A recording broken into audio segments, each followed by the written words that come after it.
It's Open Championship week, and we are at Classic St. Andrews. The DraftKings and FanDuel contests are popping. Somebody's going to be a millionaire. You could be a $20 millionaire. Stick around. Find out how.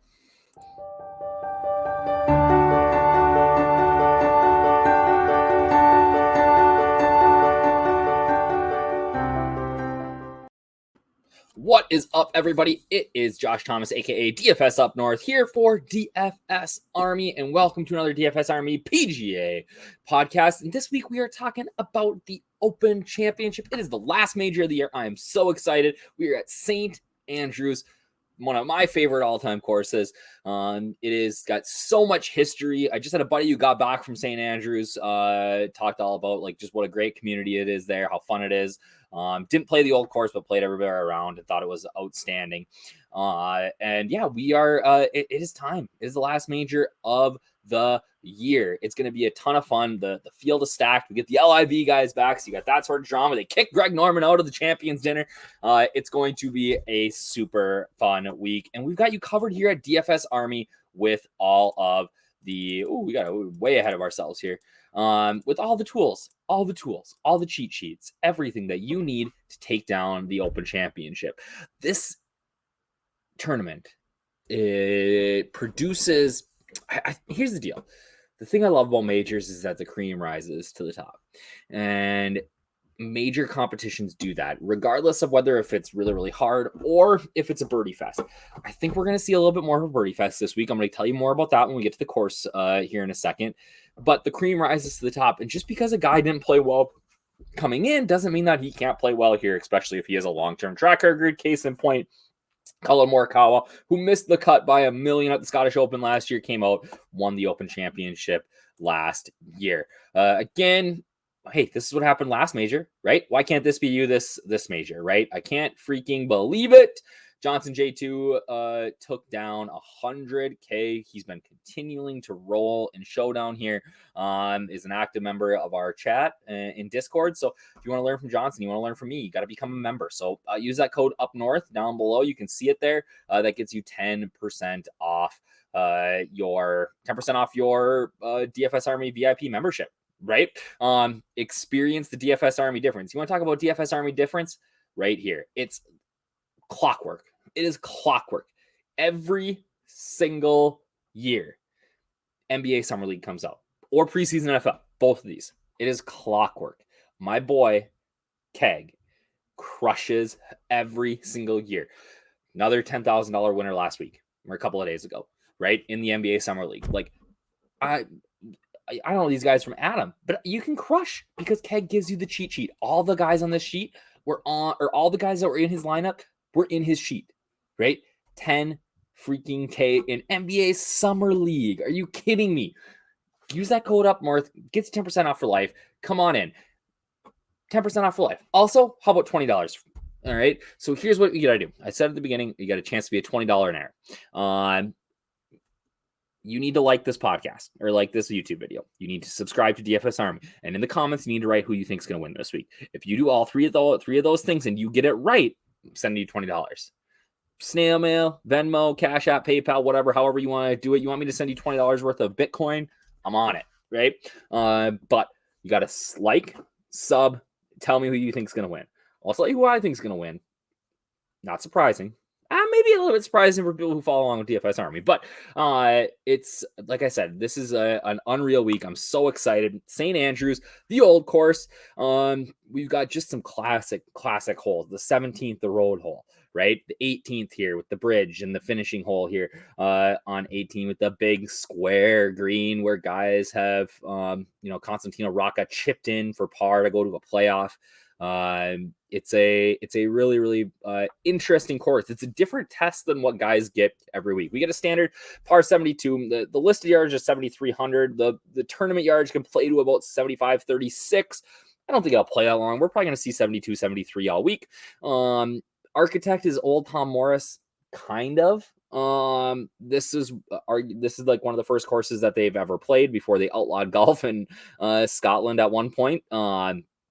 and it's not changed a ton in that time. All right. It's a out and back course. Basically, you run out 9, back in on 18. There's only 4 holes, I believe, that aren't double greens. Okay. And double greens means that like 7 on the way out and 14 on the way in play on the same green, right? So they're just going opposite directions, right? So these greens are huge. All right.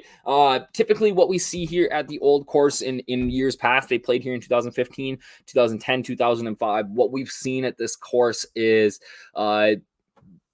scores in that like somebody gets hot typically. Outside of Zach Johnson's years where we had a playoff, Tiger won by 6-7, Louis Oosthuizen won by 7, and we see that the course gets really baked out. And what I mean by that is that you hit the ball and it runs. You hit it on the green and it runs. Like there have been years here where when we've played at St. Andrews that you've had to land the ball short of the green and let it run up, because if you landed it on the green, it wasn't holding, right? That's not going to be the case this year. All right. The course or this area of Scotland has had a pretty nice summer. And that unfortunately is bad for St. Andrews. All right. So that means that the course is fairly lush. The greens are in really good shape. They're going to hole balls.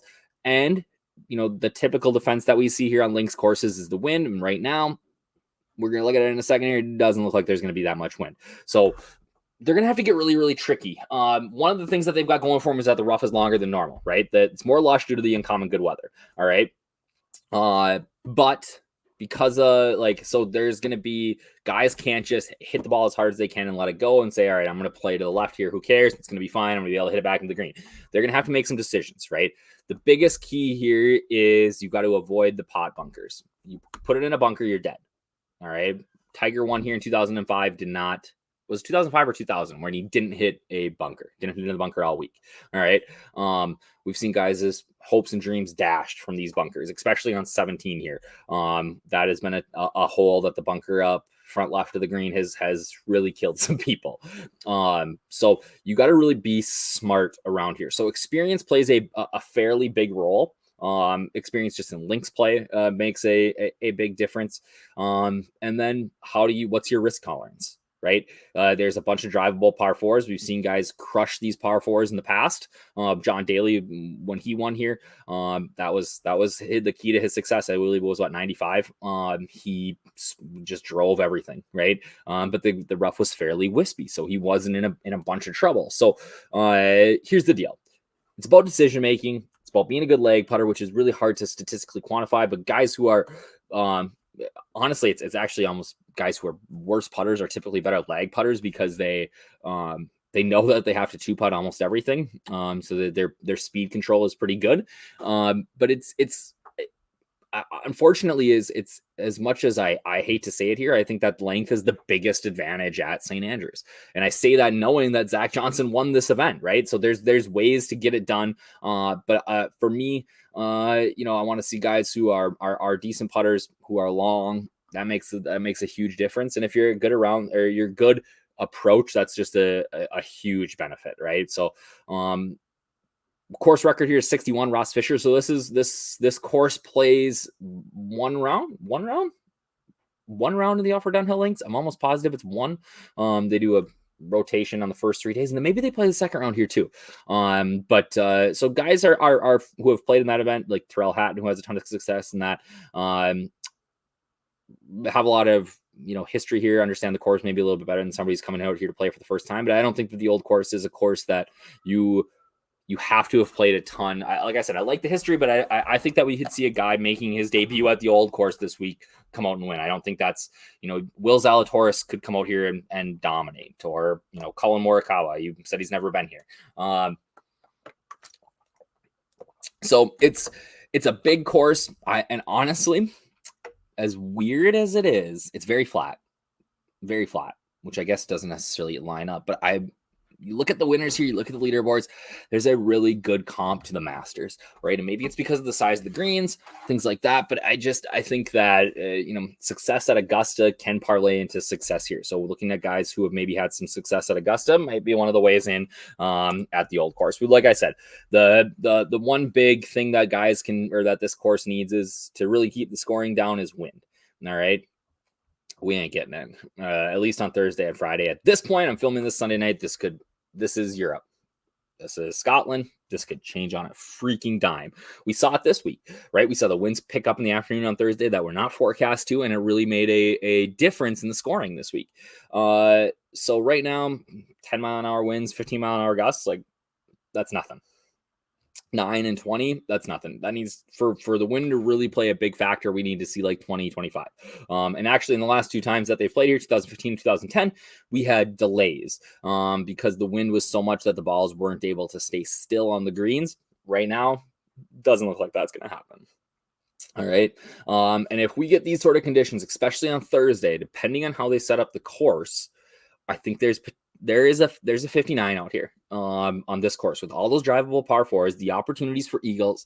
Like there is a 59 on this course, and I don't know how I feel about that as a fan. I don't want to see guys just destroy this course. I want this to be a tough test. But the way things are setting up, we are going to see a winner likely minus 20 or better. That's my guess. Is minus 20. You're probably going to need to get to 22, 23, 24 this week, which feels more like a John Deere Classic than a major championship. But it's all about, I really do think the cream will still rise to the top. Somebody's going to have a week. Somebody's going to have a career week this week. And that's the hard part to predict. And that's what wins you $1 million is if you play let's say it's JT Postone or whatever, who has their career week and comes out and crushes. So former winners here, like I said, ZJ won in a playoff over Leishman. And gosh, I'm trying to think back. Was it just Mark Leishman? Could have been. Leash coming off his wife having cancer. I didn't want Zach Johnson to win, but as an American, I was cheering for Zach Johnson.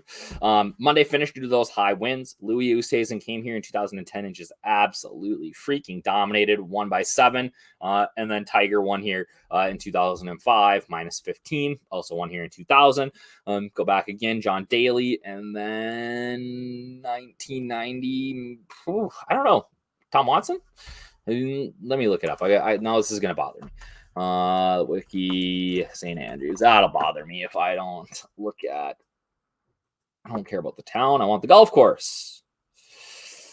Golf. Old course at St. Andrews. Open Championship. All right, here we go. ZJ, Louis, Tiger, John Daly, Nick Faldo. Yeah, shot 18 under par here. That record's going down this year. Oh, Tiger beat it in 2000 with minus 19, but that's going down. Oh yeah, Seve in 1984, where he just cheered and cheered and cheered on the 18th green when he made a birdie putt to knock down Tom Watson. Jack Nicklaus, obviously, right? So again, names: Tiger, Louis, ZJ, Seve, Jack, guys who have had a ton of success at Augusta. Sam Snead won here in 1946. And when taking the train into St. Andrews, Sam Snead is quoted as looking out the window and saying, hey, that looks like an old abandoned golf course. Well, he ain't wrong, right? A pretty plain Jane, but it is, again, it's fun to play. So here's my core plays for this week, all right? And I'm going to talk you through a little bit of my strategy this week. 2 Euros, 2 Americans on the core plays. I like a balanced build. So if I build this right now, let me see what I have left. Shane Lowry, Victor Hovland, Tony Finau, Max Homa. All right. So if we look at it, I've got left. I'm plugging this in on my phone right now. Victor. A lot of you are going to be surprised by why Victor's in there. I'll tell you why in a second. And if I put in Homa, that leaves me with 7,700 left. What I want to do this week is I want to play these guys, and then I'm going to dig down into my punt plays, which I'm going to show you guys next. Let me put in one of these guys in there. That brings me back up to that like 9K range, and I've got some really intriguing options up there. All right. Or what I'll end up doing is I'll play 3 of these guys and then jump up and grab a 10K guy or somebody like that. So Lowry, just playing outstanding golf.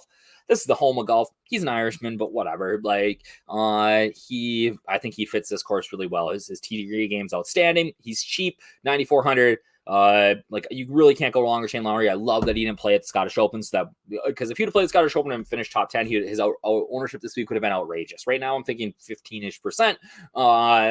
If that on the high end, like love Lowry at this price point. He's a guy that I targeted for the Open Championship from February of this year when he started his little run of playing well. So I'm not going to mess with it now. I'm not going to talk myself out of it now. Lowry's a core play for me. I said he was going to be a core play 3 months ago, and he is again here, right? But the second guy here, if you are a DFS Army subscriber, VIP, you have probably noticed in my cheat sheets that Viktor Hovland has been missing in action for months, all right? I have been off the Viktor Hovland train big time. Like really haven't played him at all. Full fade. This week, again, full fade. Didn't help that he didn't get his clubs there in time. But if we look at his results, we're at miscut, T51, T21, T41, T27, T18, T33. Then we get to the players, T9, T2, T4 at the Genesis. Dubai Desert Classic, which is a Masters comp first. So here's the deal. Viktor can't play on courses with anything smaller than like 7,000, 6,000 square foot greens. He can't. He's an elite iron player, and he has to hit greens in regulation to give himself a chance. He's actually a really, really good putter too, especially a long distance putter. Does nice job keeping in 2 putts. All right. His 3-point avoidance is pretty high. So here's the deal with these huge greens this week. Viktor's not going to have a ton of, as long as his irons are on point like they have been, he is going to do excellent. Love him here on the big greens. I question making him a core play this week just because I've been off him for so long, but that string of results that I just said is going to keep his ownership like at nothing. So I love Hovland this week. I think that he's the elite GPP play. And we are back on the Big Dick Vic train. All right. Tony Finau doesn't necessarily in your head, you're like, Tony Finau on links courses, like the guy's outstanding. Over the last 5 years, I believe he's third in strokes gained total at the Open Championship. So Finau playing well. We haven't seen much of him outside of, I think he had a good result in Texas. Didn't really contend at the US Open. Miscut at the US Open, but then bounced back with a 13th at Travelers, was second at the Canadian Open, right? Like that miscut at the US Open is going to keep people off him here. Nope. Love him. And then Max Homa just showed his overall game this week at the at the Scottish Open. Thought that he was excellent all week. He was, let me see his total stats here. I got it right up here. So he was first in strokes gained off the tee, 22nd tee to green, 14th around the green. His iron play wasn't as sharp as it probably could have been. Putted well, 13th in drive distance. Like the guy just really played well, and it fits the mold of a guy that I'm looking for at the Open Championship at 7,900. I don't think you really go wrong with Max Homa here at all. All right, time for some punt plays. Okay, so we got Marcus Armitage, the Bullet, right? Is that what he goes by? Mediocre week at the Scottish Open, made the cut, but the guy pounds it. All right, and his fairway proximity this week was top 5. All right. So when he was finding the fairways here in Scotland, he was crushing it into the greens with his approach shots. All right. Big wide fairways here. Gonna find fairways. He's gonna be in good shape. Really like him. Detry, again, crushed it tee to green. He was 6th off the tee, 4th tee to green, 5th around the green. Total driving distance, 11th. He got a top 10 at the Scottish Open. He's too cheap, 6,600. Love him. Love the way that Zach Johnson's been playing the last couple of weeks, just fairways and greens. Coming back here where he won in 2015. No one's going to play him because he's old. Love him. And then Tristan Lawrence. Tristan, my boy. Really nice week at the Scottish Open. Finished T24, was 8th in approach, 12th off the tee. Overall rank in the tournament. Made a bunch of birdies. Okay. He's dead min. He's dead freaking min. We are all over Tristan Lawrence this week, people. Like, we are going to smash his ownership. I am all freaking in on a guy named Tristan. So here we are, Tristan Lawrence. Let's get it. And look what that lets you get up to that midnight. If you play the core and then you play him, now you're in that mid 9K range where there's some really elite talent in there. You can play a Will Zalatoris, somebody like that. So again, love these guys this week. So back at it here. What do we got to do? You want to win 20 bucks. You want to get 20 bucks off of me. Okay. Like this video. Subscribe to DFS Army on YouTube. Comment who you think is going to win. You do all three of those things, and you get it right on who you think is going to win. Baby, 20 bucks. Cash money. Some people are giving out like thousands of dollars. I don't know. 20 bucks, hard-earned cash. Let's go. All right. If you want to become a DFS Army VIP, you can use that code up north. You can get like Johnson, get $100,000 in U.S. Army or U.S. Open like he did at the U.S. Open. You can be like Keg and crush the Summer League, get access to all his tools. Code up north. Cheers, everybody. I hope you have a great week. It's Open Championship. A ton of fun. Wake up, see what your lineups are doing. Watch it on TV with your coffee. Done by noon. Ready to roll. Have a great week, everybody. Cheers. I'll have all the tools up hopefully early this week. We're working on it. We're working on it tonight and tomorrow. So hopefully everything's up early for you guys. So you guys can start making lineups and get ready to crush. Cheers.